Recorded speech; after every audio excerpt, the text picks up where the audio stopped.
Hey guys, I want to welcome you to the weekly Wednesday for the Financial Freedom newsletter, where every week, every Wednesday, we delve into something inspirational, motivational, something excerpt taken from the Financial Freedom weekly newsletter. Wherever you are, if you're listening on Spotify, on iTunes, Google, be sure to click the like, subscribe, share, comment. And without ado, let's get into the show.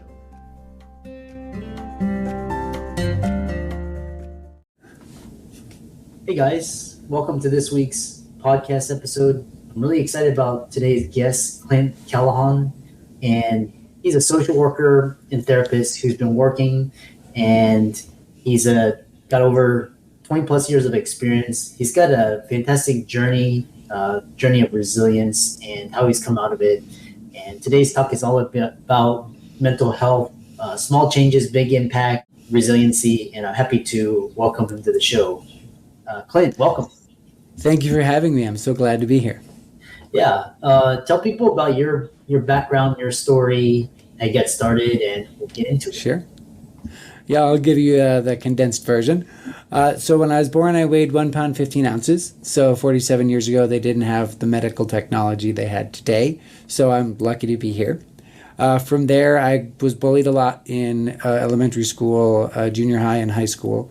And that led me to have anxiety, depression, people-pleasing, imposter syndrome, all these wonderful things. And then eventually it flipped over into I was just angry a lot. And my parents put me into therapy when I was 12.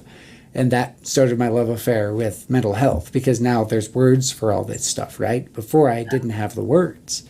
And so now that I have the words, I was able to express myself and figure out, and I decided that I wanted to become a therapist. Well, first I wanted to become a behavioral profiler with the FBI, but then I worked in a prison for a while, and I really didn't want to spend my time in the mind of killers, because it was not much fun doing that.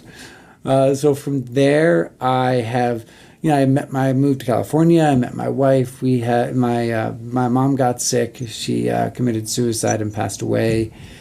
And from there, that led me to grief and burnout and exhaustion and stress. And then I left the field for a couple of years and became a real estate agent. And then 2008, 2009 happened, and we lost everything. And I had to move in with my in-laws for about 2 years with our newborn son. And at that point, I realized I was profoundly burned out in multiple ways, and that's when I began to really formulate the idea that burnout is not just a work problem, it's a life problem, because we are on all the time now, thanks to social media, thanks to being able to connect with our work after hours, because emails can come in and it can pop up on our phone, and we feel like we're always on. And so burnout has become this new multi-dimensional thing. Instead of just a work thing, it's now become an everyday life thing.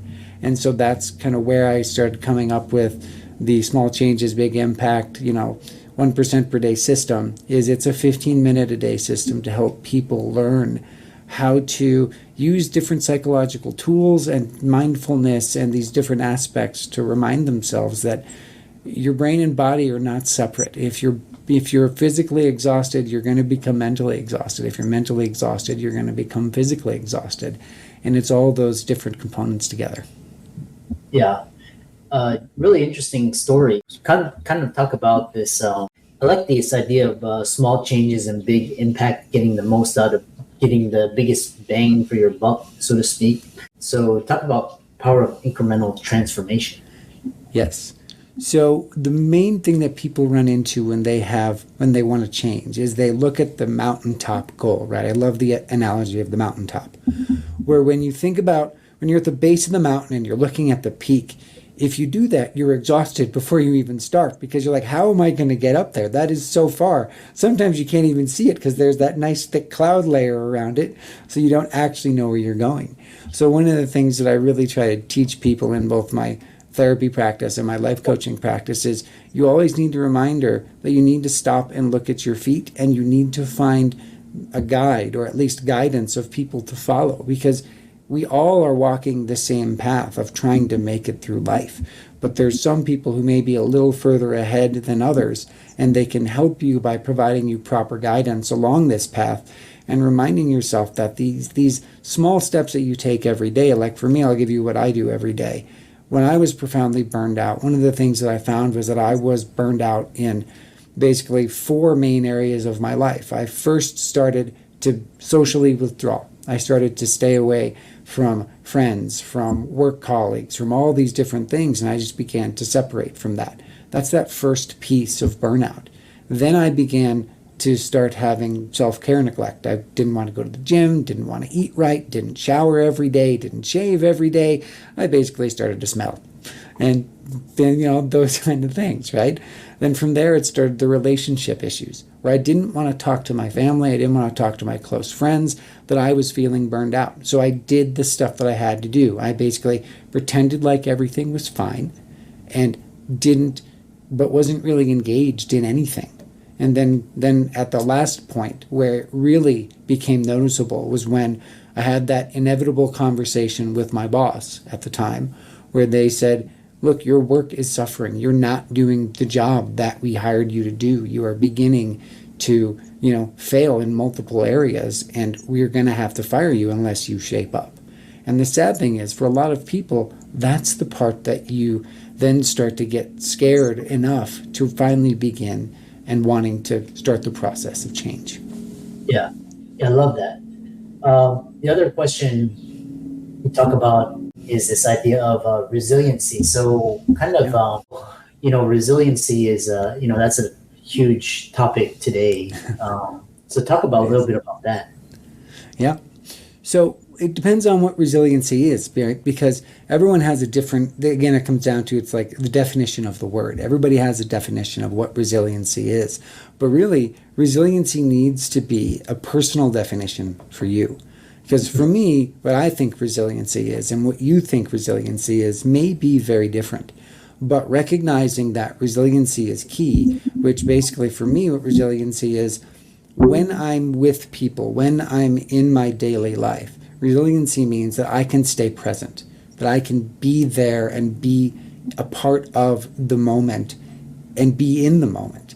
For me, that's what drives my resiliency. For other people, it may be they're able to separate and take time and go do these individual tasks for themselves. For other people, it may be spending more time with family and friends and doing outings and doing things like that. For other people, it may be travel. For other people, it may be reading books. There's resiliency is so many different things that can be there for you, but it's you figuring out what that is for you and then taking the time to explore it. Because that's the thing that we often don't do. Because it's so much easier to pick up your phone and scroll through Facebook or scroll through Instagram or watch Netflix or do something else instead of stop and just take a second to figure out, who do I want to be? Because that's where it all starts. If you don't know who you want to be, what you want to do, how you want to show up in the world, then you can't figure out these pieces and these parts that anchor you back into the real world. Yeah, and I love this idea. So I love this idea because physicians naturally, we kind of grown up as people pleasers, and kind of with guilt and shame into doing things, and I think the system has kind of taken advantage of that. So kind of talk about breaking the people pleasing cycle and prioritizing self-care. Yes, well, physicians aren't the only ones. Us therapists also have a little Superman complex going on too. Bullets don't bounce off us, right? We get stuck just like everybody else. So one of the hardest things that I know for me when it came to beating and breaking my own people pleasing was, again, it came back to I had to know myself. I had to know what my priorities were. Because although, yes, I do care about my clients and I want them to be better and get better and have a more fulfilling life, I can't do that at my own expense. I can't do that at my family's expense. And that's one of the things that I found when I was in the middle of my practice several years ago when I was burned out, that it was easier to focus on everybody else's problems than it was to focus on my own. Because when I was the expert, when I was in that expert role, it was easy for me to dish out all the advice in the world, but then not take it myself. And so that always comes back to taking that place for you to slow down, take that breath, and look at, what am I trying to do? Am I doing this for my family, or am I doing this because I just don't know what else to do? Because in this role, as a doctor, as a therapist, as in a person in that role, is it because I can feel like the expert and I can feel competent, when in other areas of my life I feel like I'm failing? And so I use that as my escape from my feelings of failure. I think it's one thing that I've learned clearly over the years is kind of building boundaries and tuning into the energy around you and influences, and and creating boundaries. What you allow in and what you allow out. Yes. The other thing is, so one thing is this talk about is leveraging technology bridges the gap between the increasing mental health crisis and the limited availability. I know there's social media. It's kind of an interesting topic. Talk about that.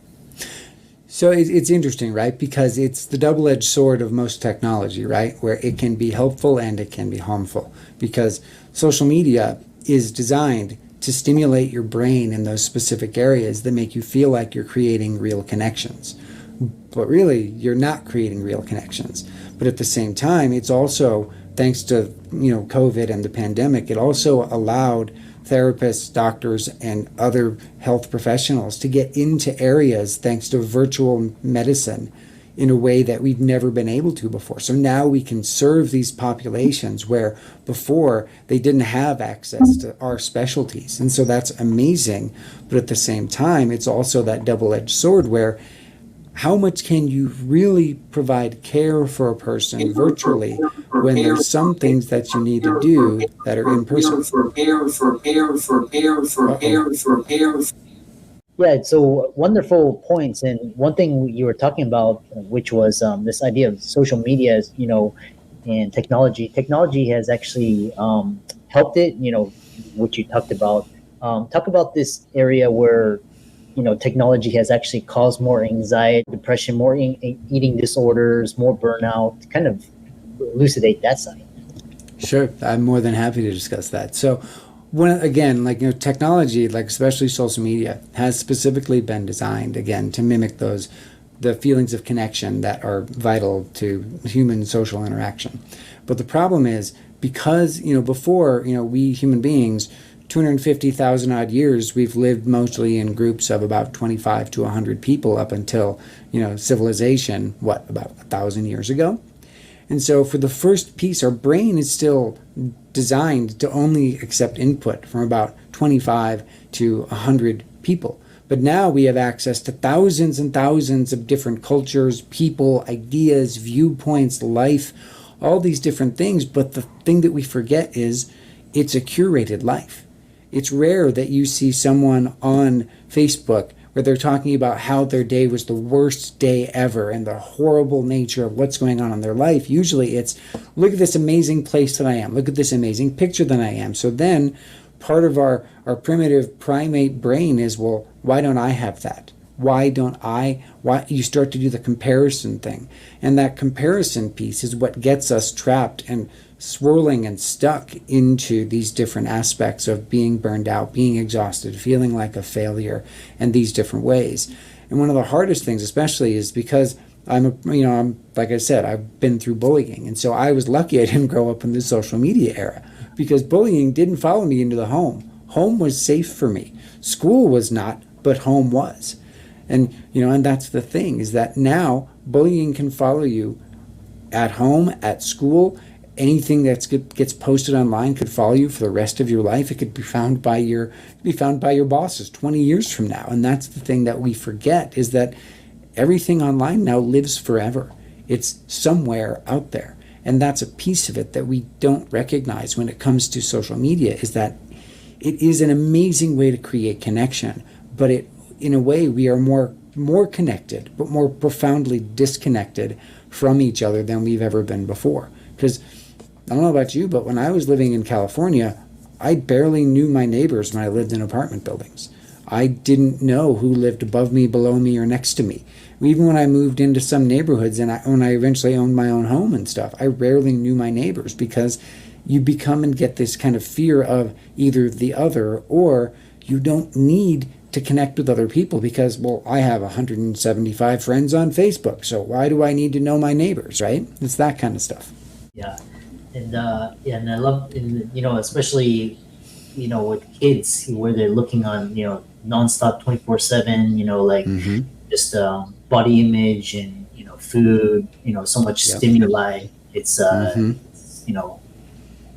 thing is, like, you can tell when societies progress when you start to see more incidents of mental disorders, because basically all our needs are met. It's easy to find clothing, shelter, transportation now. So I'm not sure if these are like problems of a developed society or, these are kind of, quality problems, but it's interesting how you talked about that. Well, and you're correct, though. It is a sign of an industrially developed society because really right now, technically, I don't have to ever leave my office again. I could have Amazon, Walmart Plus, Drizzly deliver booze, food, clothes, and supplies to me in this office, and I would never have to leave. And that's the thing, right? It's now that we have that ability, so our brain now goes, well, I need to manufacture something because our brain is still stuck in caveman times, where my job is to hunt and gather and collect and get the food and the stuff that I need to survive. But now survival is this thing that we're literally, it's the push of a button away. And because of that, our brains are now more able to do the inward looking. And that's why we now are looking at ourselves more, figuring out things more, trying to decide, am I worthy? Am I good? Am I bad? Negative self-talk, negative, feelings about ourselves, our body, about our medical health. Now, if I want to go online, I can ask Dr. Google, and Dr. Google will usually tell me from the symptoms I've put in, I'm going to die. That's usually what Dr. Google tells me. Oh, you've got that ingrown hair on your arm? Oh, that's not ingrown hair. You got cancer. You're going to die. That's the thing, right? Is our brain is designed to live in a world where literally the thing we should fear is the stuff in the dark, is the tigers, is the bears, is other people coming to attack us. And so our body is still wired for biological fear, but then because we are now the apex predator on the planet, there's not biological anything against us anymore. Now it's microscopic diseases, other people, or it's a combination, or it's our own thoughts that go after us. And that's kind of where we're at now. Which, brings us to this other idea, which you talked about, is this kind of the reptilian and the mammalian brains, and hasn't, we haven't evolved up to that point, and we haven't caught up. Our wiring is still kind of, what you described as caveman. Yeah, the other question is talking about this idea was this, how can, with all of the disorder and all of the problems with society today, how can people go about changing themselves and kind of reconnecting in a disconnected world, trying to find meaning in your life, etc.? When I was at my most burned out and my most disconnected, because for me, what burnout is it's not about I'm tired. I'm disconnected from me. I'm disconnected from my family. I'm disconnected from my friends. I'm disconnected from my purpose. So it came back to the things that we often talk about when it comes to spirituality, when it comes to Buddhism, when it comes to mindfulness, when it comes to these kind of practices. It comes back to first you have to know yourself, which is the thing that people are scared to do, because for a lot of my clients, one of the hardest things to get them to do is to journal. All I want them to do is write 4 or 5 sentences about what's going on inside of their brain. And they resist me for months and months to do that, because there's still that primitive thing. Well, if I write it down, if I say it, then it must mean it's true. And then now if this thing is true, well, if I don't act on it, then I'm choosing to stay stuck. So that's kind of that double-edged sword piece right there, right? Where in order for us to move forward, we have to be able to look inside ourselves and say, how do I need to own this? Because if you can't own it, you can't fix it. That's what it comes down to. The other question, which brought me to this idea, where it's basically, we're all looking for self-actualization, and we have more options and choices. We kind of create our own. 100 years ago, we were either farmers or laborers, or we're gonna, the average lifespan was, 30 was actually you lived a long life. Now it's like maybe 100, 100 plus. Yeah, I know. Really interesting. So how can people contact you, follow you, reach out to you, etc.? Sure. Well, I just published my first book on Amazon. It's called Beat Burnout in 15 Minutes a Day, How to Prioritize Yourself Without Losing What Matters Most. So you can find me on Amazon. You can also find me on social media, which is, I know that's ironic. You can find me at small change and the letter U, or you can find me at smallchange /info. And I'm more than happy just to have a conversation and let people, to help them figure out what they want to do and how they want to change their life. Because I know that it's possible to do that if you decide to take that step back and invest in yourself so that you can let go of the fear and the burnout and the exhaustion that plague all of us, because we are now on 24/7, and it's really helping to create those proper boundaries so that we can take back our lives and take back our time. Yeah. And for all the listeners out there listening, Clint, for coming on. He's got a really interesting background, and all of his resources will be in the links and show notes, and really interesting conversation. Thank you for having me. I really enjoyed it. All right. But so I guess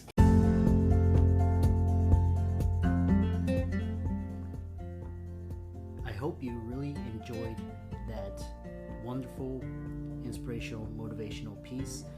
Again, wherever you are listening, if you liked it, be sure to like, comment, share, subscribe. We're on everywhere: Spotify, iTunes, Google, Amazon, Audible. And without much ado, be sure to thank this show's sponsors, and we'll see you next one.